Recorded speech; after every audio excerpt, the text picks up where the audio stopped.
us observe the North American golden-crested Karen in her most visible hunting ground. She's on the prowl for Pinot Grigio to settle her stomach after the previous evening's Brené Brown book club reading with her friends. The Karen is a picky creature, and choosing the right wine for the job is very important. She's looking for a wine with the best price-to-buzz ratio. Karen has learned from other flock members on the Facebook Mom page another consideration, the dreaded poison, sulfites. Sulfites will only add to her suffering, as everyone knows they cause headaches, stomach trouble, and eventually all over body cancer. As she begins to realize that this is an impossible task, she grows frustrated. Her need for wine increases. There is only one solution. She must talk to the manager.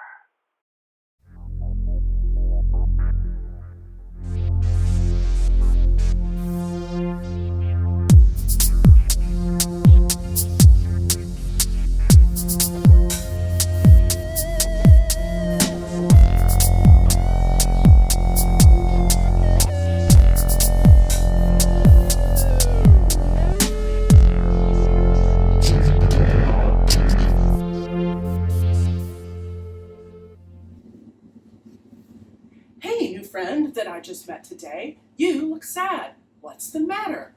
I'm worried about my mom. She drinks so much wine.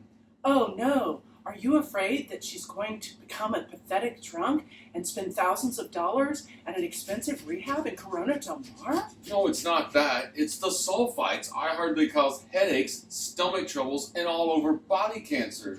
Silly new friend whose name I can't remember. All of that is a bunch of malarkey perpetuated by insidious myths. So sulfites don't cause all over body cancer? Of course not, you moron. Here, come with me on a journey of the truth about sulfites. As a WSET3 certified wine steward, I am both very knowledgeable and very sexy, Yes, ma'am. which is why you should listen to me on this controversial subject. I'm here to educate you on the makeup, role, and use of sulfites in wine. Why do I do this? Because you seem so scared, and I just want to take you up into my arms and soothe your troubled soul. Sulfur dioxide is a colorless, odorless gas created by lighting a match after you've taken a shit. It is stinky, and at extremely high amounts, it is poisonous.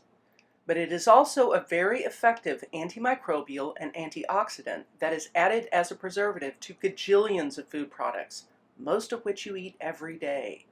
You want your seafood to be a pretty color rather than gray? Sulfites. You want the dried fruit in your trail mix to be nice and not shriveled chunks of gross? Sulfites. You want your wine to be pretty and delicious, like me? That's right, you snooty hipster.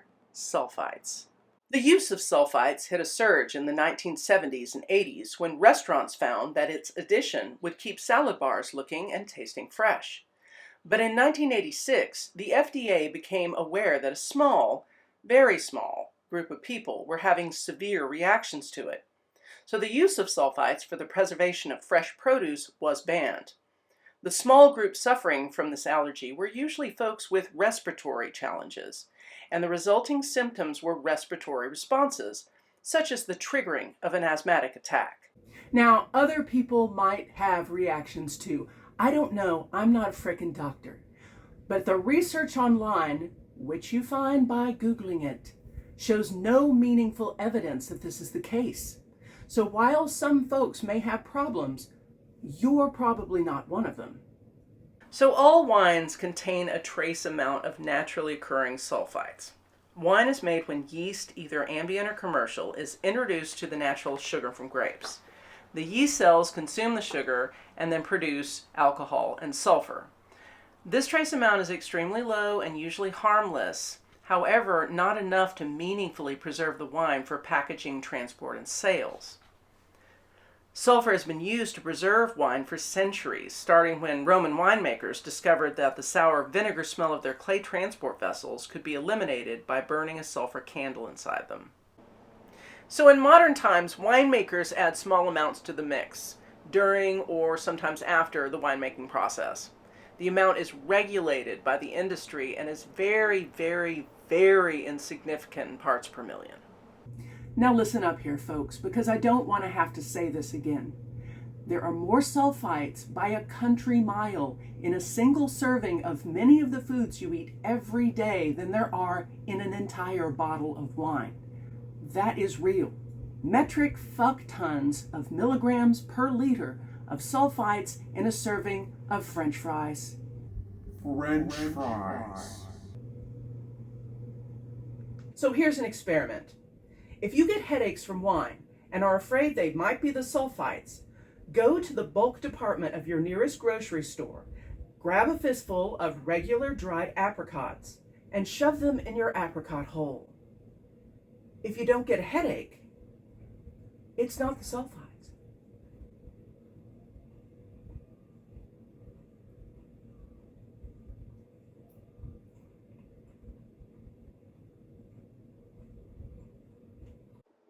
One theory holds that the culprit is not an allergen in the grape, but rather histamine, a chemical already produced by white blood cells and present in your body.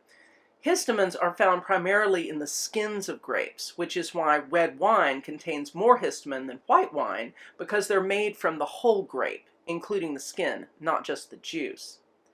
They cause symptoms such as respiratory problems, headaches, and stomach discomfort. Histamines are broken down by an enzyme in the small intestine called diamine oxidase. Some people have a shortage of this enzyme and are more susceptible to symptoms. So here's the kicker. Alcohol boosts histamine levels and inhibits diamine oxidase at the same time. So this killer combo can dilate your blood vessels and cause that headache. It may be that you're consuming a wine that has more histamines than others, or more alcohol than other wines you've had. The alcohol in wine generally ranges from 10 to 15%. Big, full-bodied reds often have more hooch in them than most white or lighter-bodied reds. So watch the boozy stuff and be sure to hydrate while getting all cross-faded with your crew.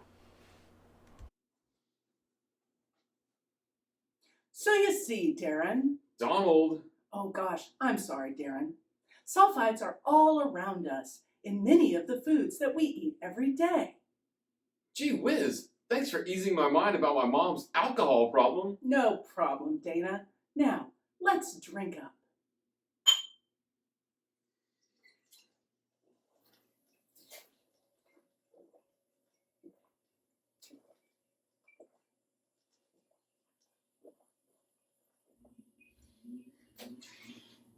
Oh my gosh. Oh, Jesus. Well, at least we'll know we'll be hydrated.